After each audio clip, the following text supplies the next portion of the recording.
Hey guys, my name is Truman Clark. Uh, my name on this channel is called Sachi Versace. Um, and this is gonna be my first YouTube channel out of the ones I'm gonna make two. This is gonna be one of my more serious accounts. Uh, and this account is basically I'm just gonna be uploading a lot of videos about the life of a foster child. Um, this has been requested by some of my friends I've known. Um, So, my name is Truman Clark. I'm 17 years old, and I've been in the foster care system for 10 years. 10 years now. I was put into the foster care system at the age of 7, and I'll just give you guys a little bit of background history about me. Um, so, at the age of 7, I was put into the foster care system because of my mom. She had abandoned me, my sister, and my little brother, and she had deserted us at one of my friend's house. Um, and I was too little to understand what was going on at this point. One day, I just woke up one day, and the police were outside of my friend's house, and I had no idea what was going on. Next thing I know, I was put into the back of one of a state investigator's car and taken to this really scary place. I'm not sure how to explain it, but it was really weird. I was put into this room with my siblings, and we just sat there and waited for these scary adults to come and ask us a bunch of questions like, what was your mom doing before you guys got here? And I couldn't tell you because as far as I knew, my mom was going to go get some help because my sister and I had gotten food poisoning. So throughout the 10 years of me being in the foster care system, I've been through 35 different homes. And the home I'm in right now there's 15 kids in it. Out of the 15, 12 have been adopted. There are 2 bio kids, and no, sorry, my bad. 11 have been adopted. There's 2 foster kids and 2 bio kids. And I've been in and out of this house for 2 years now, and I'm really grateful for the people I live with now because no matter how many times I run away, they always accept me back into their house. And it's really funny because a lot of people have told me, like a lot of foster parents I've been with have been throughout 35 homes have told me that we'll never kick you out or we'll never make you leave, but this is the first time I've actually been in where that's actually true.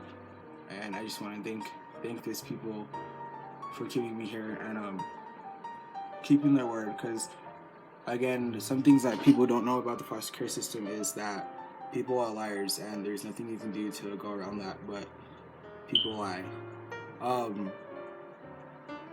But by the time I was 10, I had gotten adopted for the first time, and it was really scary, but it was super exciting at the same time.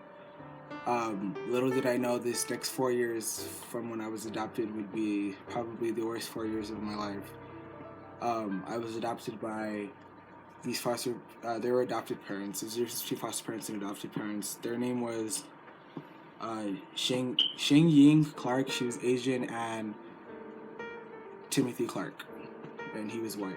I lived with them for 4 years, and it was really rough for me because when I was 8 years old, CRFD had came to me and asked me what my ideal family would look like, and I told him I wouldn't mind being in a white home as long as there was one other black person there. I was too little to understand that color doesn't matter. And definitely no Asian people. I did not want to be with anyone Asian. But another thing I've learned about CFD is they're not very reliable. They don't really do what you ask them to do. So, of course, I was put into an Asian home with no black people. And to sum the home up, I was basically enslaved.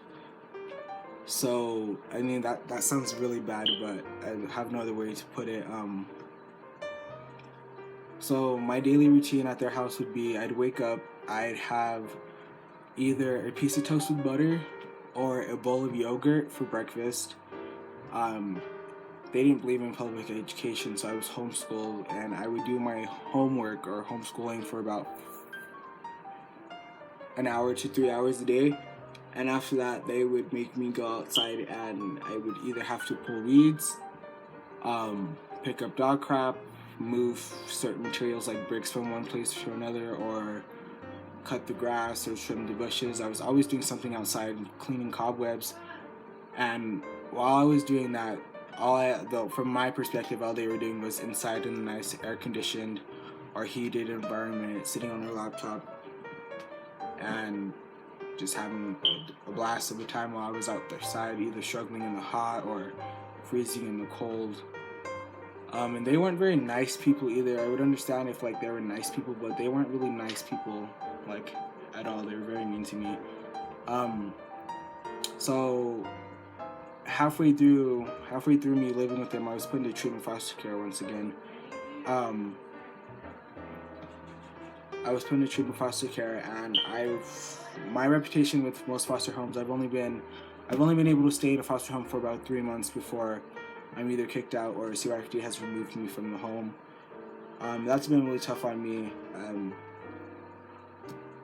And so the adoption fell through, I guess, when I was 14. The adoption fell through, and somehow my adoptive parents ended up giving me back. And I'm not sure how they did that, but I just know that I got in a bike accident and I had to go to the hospital, and they wouldn't take me. So long story short, the cops ended up being called, and I was removed from the home, and the parents said they didn't want me there, and I didn't want to be there anyway. So it was kind of like a blessing in disguise, but a curse at the same time, because I ended up back in foster care system. Now I'm 14, and I was put in a shelter, and I stayed at the shelter for youth for about 3 months. And it was really weird because I was really out of my comfort zone, and I didn't know what was going to happen next, and I was just really stressed out. And then I found, one of my teachers at my high school, this is my first year in high school, said that she would want me to live with her, so she ended up becoming a foster parent, and I ended up living with her for a couple of months. And I'm just going to fast forward to where I am now. My foster parents are Chris and Heidi Chavez. They've been really good to me. I haven't been the best to them, but that's kind of understandable for kids, I guess you could say. I absolutely love this family here. I've been through my ups and downs with them, my hates and my loves, and they've always shown me the love and caring that I've always craved. I currently have a job. I work at Dion's. I've been working at Dion's for about 2 years, and I just purchased my second car. My first car fell through in the deal. I just purchased my second car. Today, actually. It's out in front. And I'm just really grateful for these people because, again, I purchased a car. I'm able to make YouTube videos. I mean, that's amazing. And they're just always there for me, whether I'm being the little shitty kid that I can be or the angel that I also have aside. And I just want to say thank you, Chris and Heidi, and all the other people involved in my life. And if you guys like this video, please give it a thumbs up, subscribe, please share. And I'll be uploading my next video next week. Thanks, and bye.